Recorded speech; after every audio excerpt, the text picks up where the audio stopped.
പ്രിയമുള്ളവരെ നമസ്കാരം. ഞാനൊരു സന്തോഷ വാർത്ത പറയാൻ വേണ്ടി വന്നാണ്. നമ്മുടെ അമ്പലത്തിൽ ഉത്സവമാണ് മൂത്തൂന്ന് അമ്പലം. ഞാൻ പഠിച്ച സ്കൂളൊക്കെ ഉള്ളതാണ് മൂത്തൂന്ന് അമ്പലം എന്ന് വെച്ചാൽ കേരളത്തിലെ ഏറ്റവും വലിയ അമ്പലങ്ങളിൽ ഒരമ്പലമാണ് മൂത്തൂന്ന് അമ്പലം. വലിയ പൂയം പരിപാടികളൊക്കെ ഉള്ള കുറേ ദിവസം നീണ്ടു നിൽക്കുന്ന ഉത്സവമൊക്കെ ഉള്ളതാണ്. അപ്പോൾ ഇന്നലെ യാദൃശ്യമായിട്ട് ബാലെ എന്ന് പറഞ്ഞ പരിപാടി, ഇപ്പോഴത്തെ പിള്ളേർക്ക് ചിലപ്പോൾ അറിയാൻ പറ്റുള്ളൂ. ബാലെ എന്ന് പറഞ്ഞാൽ നൃത്ത സംഗീത നാടകം എന്നൊക്കെയാണ് അങ്ങനെയും പറയാതെ. അപ്പോൾ ഞാനൊക്കെ വളരെ ചെറുപ്പത്തിലാണ് ഈ ബാലയെ കണ്ടിട്ടുള്ളത്. എൻ്റെ മോള് ചോദിച്ചു, ഇളയ മോള് ചോദിച്ചു എന്താണ് ഈ ബാല എന്ന് പറഞ്ഞാൽ എന്താ വെച്ചാന്ന് വെച്ചപ്പോൾ അങ്ങനെ സ്റ്റേജ് പരിപാടി, ഗാനമേള, നാടൻ പാട്ടൊക്കെ കേട്ടിട്ടുണ്ടാവും. പക്ഷെ ബാലയെ കണ്ടിട്ടില്ല. അപ്പം ഞാൻ പറഞ്ഞൊരു കാര്യം ചെയ്യും, വൈഫിനോട് പറഞ്ഞ് നമുക്കൊന്ന് പോയി കാണിച്ചു കൊടുക്കാമെന്ന് പറഞ്ഞു. വൈഫും കണ്ടിട്ടില്ല അങ്ങനെ കുറേ നാളായിട്ട്. തിരുവനന്തപുരത്തുള്ള SP തിയേറ്റേഴ്സിൻ്റെ ബാലയായിരുന്നു, SP തിയേറ്റേഴ്സ് തിരുവനന്തപുരം. അപ്പോൾ ഞങ്ങളങ്ങനെ കുറച്ച് നേരം നിന്നപ്പോഴേക്കും ലൈറ്റ് ഓഫൊക്കെ ആയി.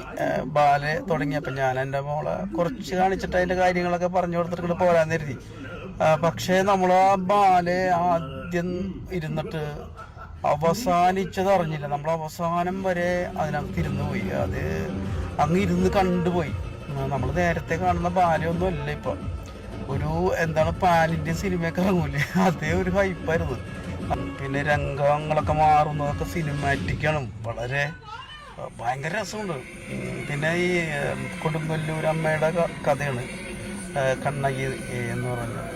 അപ്പോൾ അത് കണ്ടിരിക്കാനൊക്കെ ഭയങ്കര രസം. പിന്നെ അവസാനം നമ്മൾ ഓരോ സീനിങ്ങനെ കഴിയുന്നതോറും നമ്മൾ നല്ല സിനിമകളൊക്കെ കാണുമ്പോൾ ഇങ്ങനെ ഇരുന്ന് പോകില്ല. അതുപോലെ ഇത് ക്ലൈമാക്സിലൊക്കെ ഗംഭീരമായിട്ടുണ്ട്. പഞ്ചുരുളിയൊക്കെ വന്നാൽ നമ്മളിപ്പോൾ പഞ്ചുരുളി എന്ന് പറയുമ്പോൾ എനിക്ക് തോന്നുന്ന എല്ലാ പിള്ളേർക്കൊക്കെ അറിയാൻ പറ്റുന്ന കാര്യമാണ്. ഇപ്പോൾ കാന്താരൊക്കെ ഇറങ്ങി എല്ലാം കണ്ടിട്ട് പഞ്ചുരുളി അതൊക്കെ പറഞ്ഞു കൊടുക്കണ്ട, അതൊക്കെ ഗംഭീരമായിരുന്നു. കുറേ നാളായി ഭയങ്കര പ്രതീക്ഷ ഉണ്ടായിട്ട് പോയതാണ്. ആ പ്രതീക്ഷയിലും വലുതായിരുന്നു അവരുടെ. പിന്നെ പ്രവീൺ ഹരിശ്രീയാണ് അതിൻ്റെ സംവിധാനം.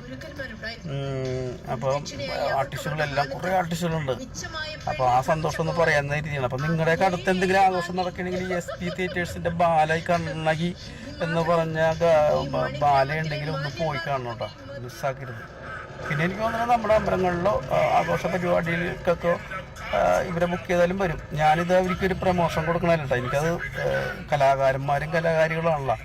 അപ്പോൾ അത് കണ്ടപ്പോൾ ഇങ്ങനെ ഒന്ന് പറയണമെന്ന് തോന്നി, അതുകൊണ്ടാണ്. അപ്പോൾ ഇനി എവിടെയെങ്കിലും അടുത്തൊക്കെ ഉണ്ടെങ്കിൽ ഒന്ന് പോയി കാണണം. SP theatres Karamana Thiruvananthapuram. എന്തായാലും എല്ലാവർക്കും അഭിനയിച്ച എല്ലാ കലാകാരന്മാർക്കും കലാകാരികൾക്കും അതുപോലെ ടെക്നീഷ്യന്മാരൊക്കെ ഭയങ്കര വിത്തിൻ സെക്കൻഡിലൊക്കെ ഇങ്ങനെ പൊട്ടിക്കാനും ഇതിൻ്റെ പുക കാര്യങ്ങളൊക്കെ ഇങ്ങനെ പടപട ചെയ്യുന്ന ഒരു ടൈമിങ് പോലും വ്യത്യാസമില്ലാതെ ഭയങ്കര രസമായിരുന്നു. ഇപ്പോൾ പറ്റിയാൽ എല്ലാവരും വൈകയിലോളങ്ങൾ കന്നി നിലാവിനെ തൊട്ടു തലോടി ഓശാരികേ വരൂ ദേവികേ. വൈകയിലോളങ്ങൾ കന്നി നിലാവിനെ തൊട്ടു തലോടി മയങ്ങുന്നുവോ തലോടി മയങ്ങുന്നു